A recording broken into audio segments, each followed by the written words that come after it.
All right, so we are on the downhill side of the open. We got 14.4 today, and this should be a fun one. 60 calorie row, 50 toes to bar, 40 wall ball, 30 power clean, 20 muscle up. I know the workout says clean, but let's be honest, if we see somebody do cleans, we should probably just no rep them for stupidity. So, max rounds and reps in 14 minutes. So I want to start off talking about expectations. So we got two groups on this one. There's to muscle up or not to muscle up, or really, can I muscle up or not? And then we got those people on the line who for the last 3 months have been coming in here, and every day after the workout, they've been getting set up, chalked up to their elbows, the whole group gathers around, and we scream and cheer while they try to get their first muscle up. I'm pumped. I love that group. We got a couple of those here. But what I want to know is, are you in that probably going to get a muscle up or lots of muscle up group or not? Now, if you're on that fence line, awesome. I hope today is your day and you get that first one and the whole gym can cheer and clap and you can hit that one rep over the line that separates you from the rest of the field by thousands of spots like we've seen every year on the leaderboard with that muscle up. Or are you in that there's no effing way, or there's I'm going to get some. So, if you're in that no effing way, my expectation for you is that you just go balls to the wall pretty much the whole time. We saw folks in the tester last night in the announcement do singles on the power clean. This might not be you for a couple of reasons. One, you don't need to save any time for the muscle ups. Two, you don't need to save any grip for the muscle up. One thing we want to see with power clean sets, if we're dropping the bar from the top, is a safe forearm fatigue. If you have no chance of getting a muscle up, we don't need to save that forearm fatigue. Now, in that other group of folks who can get some to all the muscle ups, there's some things I want to see happen. One, on the power clean, I'd love to see drops from the top on every single rep to save that forearm fatigue, and we'll talk about how the rest between sets will look like in a little bit. But that second group, who's going to get some to all of the muscle ups, a little bit different strategy. We're not going to be going balls to the wall the whole time.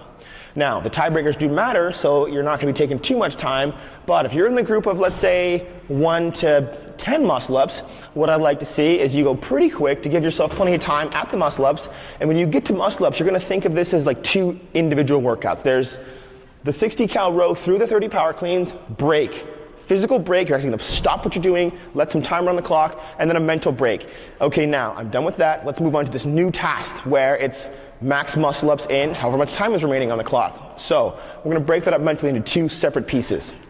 And from that point forward, one is awesome, and then everything over that, consider that gravy, right? If you're thinking, oh, maybe I'll get 10, and you get 2, I'm excited for you. That's a win. Because, right, if your 10 on a good day turns into 2 after all of this nonsense, well, that's something to celebrate. The next thing I want to talk about is the warm-up. I want you to come out aerobically primed. Think of this workout like a 4K row. And on a long row, the first 500 to 800 meters doesn't feel quite right. Think of this like if you're going out for a 4 or 5 mile run, the first mile, you kind of just get in your sea legs, so to speak. So we want to come out swinging on this workout. So you should already be your 500, 800 meters deep into that feeling where the heart rate's getting up, the breathing rate's getting up.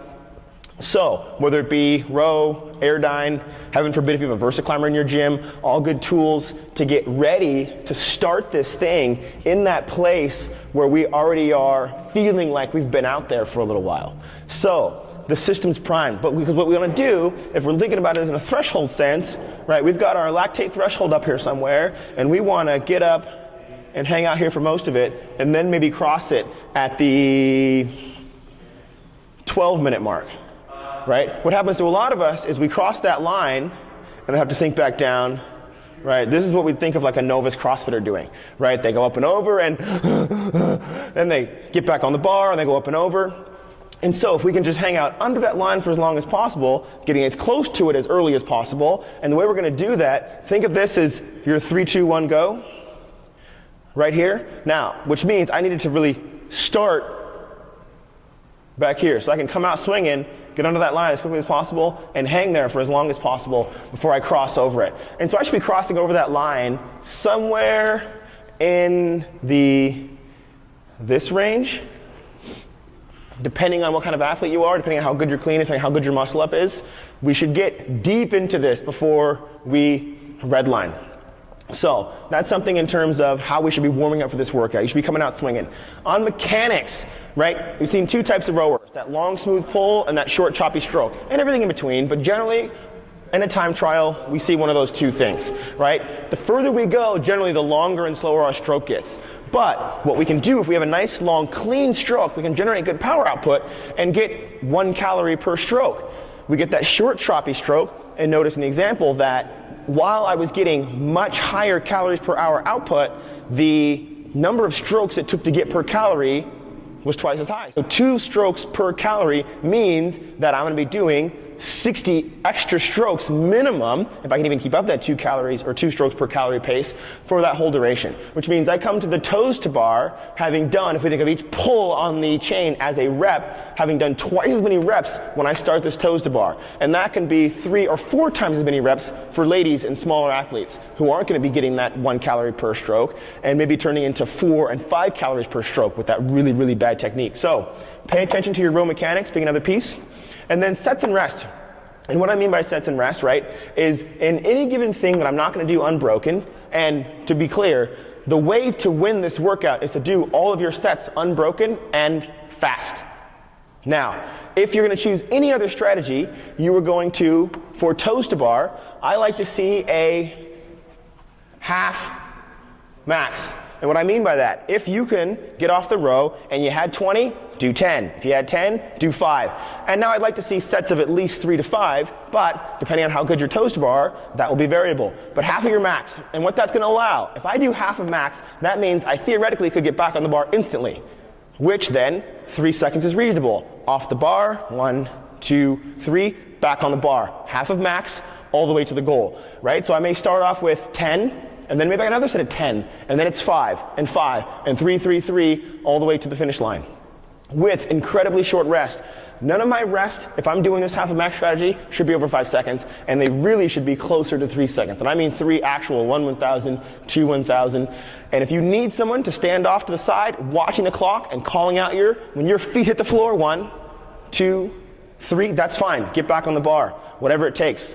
Have this person be someone other than your judge. I have found in the past that judges aren't really good at managing the count and your workout strategy at the same time. I'm not going to call it any names.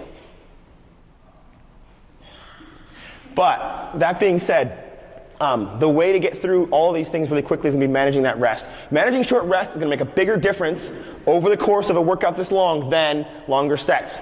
Now, power cleans. We saw the boys last night do singles, and I actually really like that strategy for 2 reasons. One, if you consider the short rest idea, what we're looking at, basically each rep costs them 4 seconds.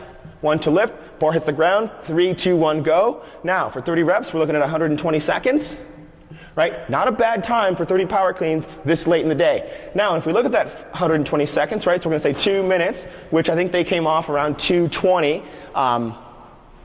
At least Bridges did, and Pench was right behind him. So 2-ish minutes added to this whole thing, 60 calorie row. If we're doing 1 calorie per pull and pulling about 25 strokes a minute, we could look at somewhere in the 215 to 230 range, right?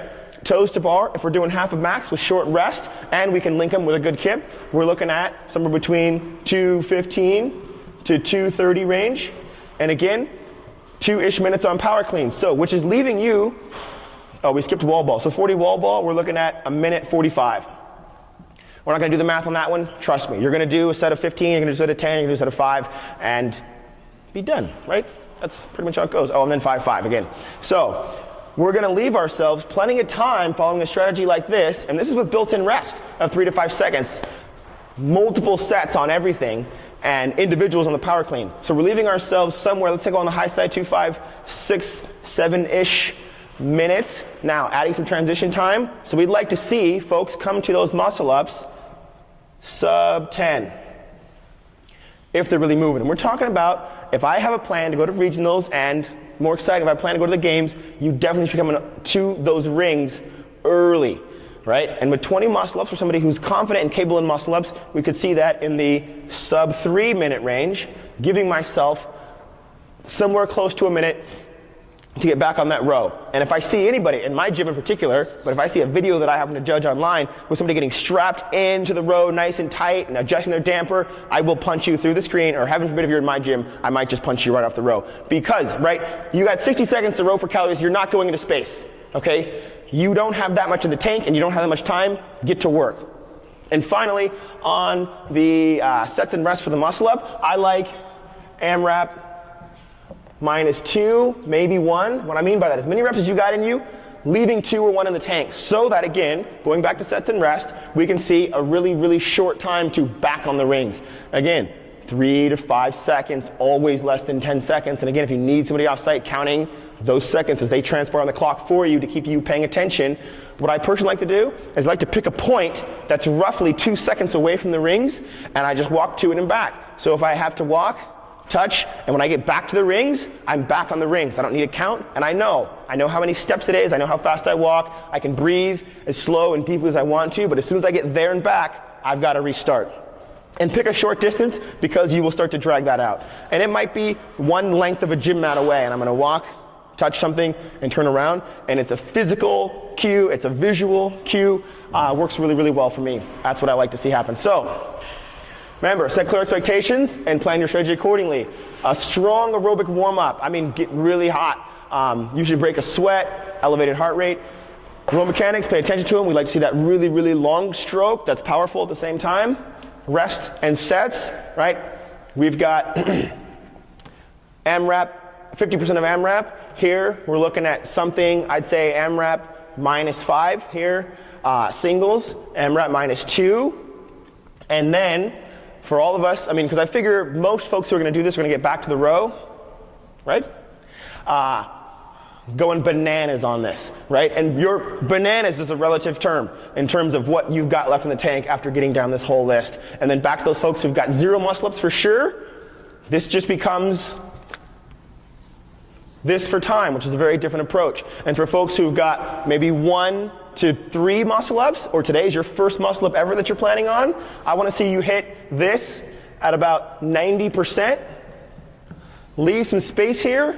1+ minutes of nothing, and then remaining time spent on working really, really hard on potentially hitting that first muscle up ever, which would be super exciting. I'm expecting to see 1 or 2 of those happen in our gym in particular. I'm not going to say any names, Jessica, Jake, and Chad, but yeah, super excited to see this one go down, and have fun with it.